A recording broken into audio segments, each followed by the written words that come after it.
안녕하세요. 아띠포에스 감귤농장의 감귤지기 아띠입니다. 오늘은 과수원을 가지게 된 이야기를 들려드릴게요. 제가 2014년에 귀농귀촌 교육을 받았고요. 그해 과수원을 해보겠다고 결정을 하자마자 한 40군데 가까이 과수원을 둘러봤던 것 같아요. 근데 문제는 그때가 한참 귀농귀촌이 이슈화되어 있던 상황이었고, 제가 내려오기 전에도 생각보다 많은 분들이 귀농귀촌을 제주도로 내려오셨던 상황이에요. 과수원이든 그냥 일반 집을 짓는 대지든 가격이 엄청나게 뛰고 있었죠. 제가 구입하려고 했던 2014년 9월, 그때 과수원은 평당 한 25만원 선 정도 됐던 것 같습니다. 25만원, 1000평이면 2억 5천이 들어가고요. 귀농귀촌 자금이 그때 당시에 2억, 제가 가지고 있던 돈이 일부 이제 집을 구입하고 나서 남은 돈이 있었기 때문에 가능을 할 거라는 생각은 했습니다. 제가 좋아하는 일을 하고, 그 다음에 그 좋아하는 일을 가지고 돈을 벌 수 있는 여건을 마련하기 위해선 무조건 과수원을 가지는 게 일단은 첫 번째 제 과제였고요. 그 과제를 이루기 위해서 나름 부지런히 노력은 했었죠. 부동산 통해서 알아보기도 했었고, 아는 지인분이 알려주시면 직접 가가지고 과수원도 확인해보고, 살 수 있는지 없는지, 여건은 어떤지, 그리고 제가 이제 감귤나무에 대해서 몰랐기 때문에 아는 지인분을 모시고 그 과수원에 가서 나무의 상태도 보고 품종도 보고 이렇게 해가지고 많이 알아본 편이긴 합니다. 그렇게 알아보고 있는 와중에 귀농귀촌 교육하시면서 저하고 인연이 됐어요. 그분이 이제 소개를 해주셔서 과수원을 이제 계약을 하게 된 거였죠. 그 계약을 한 과수원이 바로 지금 이 과수원입니다. 그때 당시에도 어쨌든 가격은 25만 원이었어요. 과수원이 없이 농사를 짓게 되면 보통 여기에 이제 2년에 한 번씩 임대를 하거나 또는 장기 임대를 알아보려고 노력을 해야 되는 상황이거든요.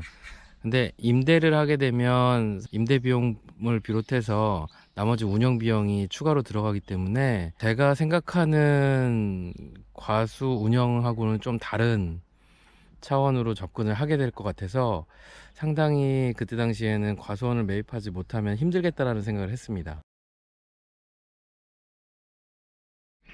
사실 귀농귀촌 자금은 처음 귀농하거나 귀촌하시는 분한테는 상당히 메리트가 있는 부분이기는 해요.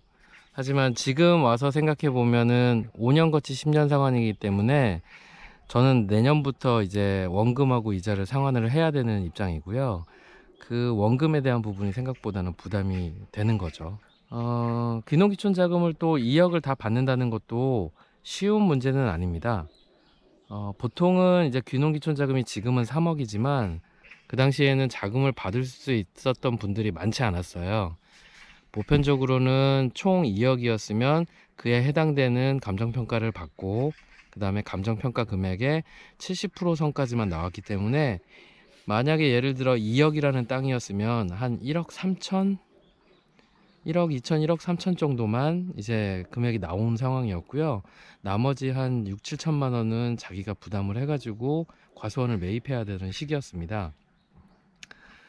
근데 저 같은 경우는 그때 당시에 2억이란 금액을 영농 경험이 있는 걸로 신청을 하고 남은 금액은 농심보라는 농업 신용보증이라는 곳에서 별도로 심사를 받아가지고 남은 금액을 추가로 대출을 받을 수 있게 된 거였죠.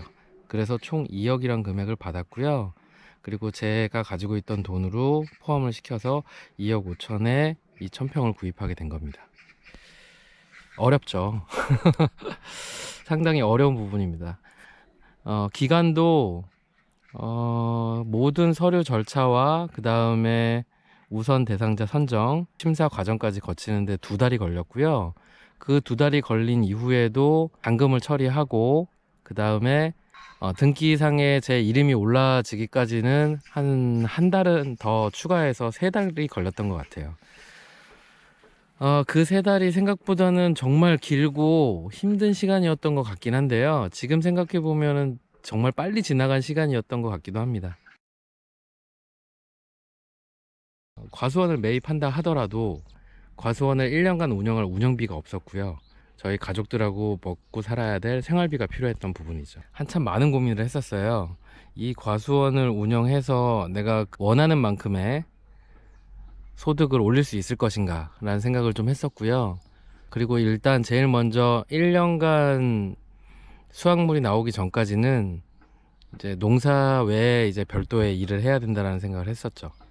그래서 그때 당시에 계약과 동시에 이제 알아봤던 게 여기서 용역 일을 알아봤습니다. 용역은 소위 말하면 인력이죠, 인력.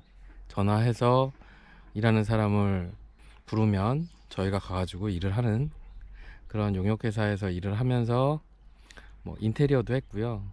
각관도 날라봤고 하우스 짓는 시설도 옮겨봤고 여러 가지 일들을 했습니다. 뭐 삽질도 했었고 뭐 시멘트나 모래 같은 것도 이고 날라봤었고요. 뭐 잡다한 일들을 하면서 한 6, 7개월을 지냈던 것 같아요. 그리고 거기서 이제 일을 하면서 만났던 분들하고도 지금도 인연이 돼가지고 지내는 편이기도 합니다.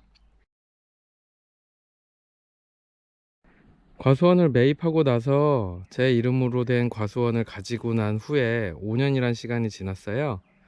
5년이란 시간이 지나면서 참 많이 과수원이 변한 것도 사실입니다.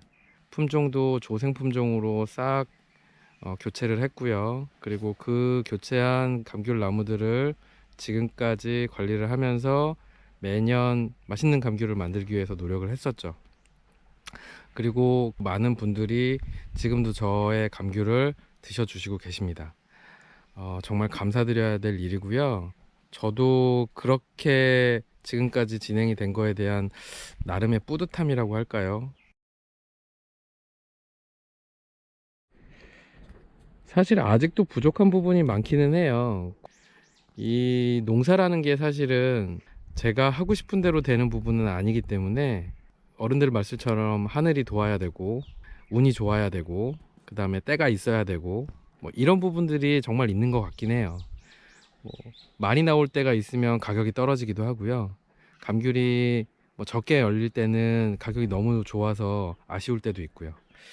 하지만 그런 부분들을 겪으면서 꾸준히 좋은 감귤을 만들어서 고객분들한테 보내줘야 되겠다는 생각을 지금도 계속 가지고 있고 그게 끝까지 잘 유지될 수 있도록 노력하는 자세가 필요한 것 같습니다.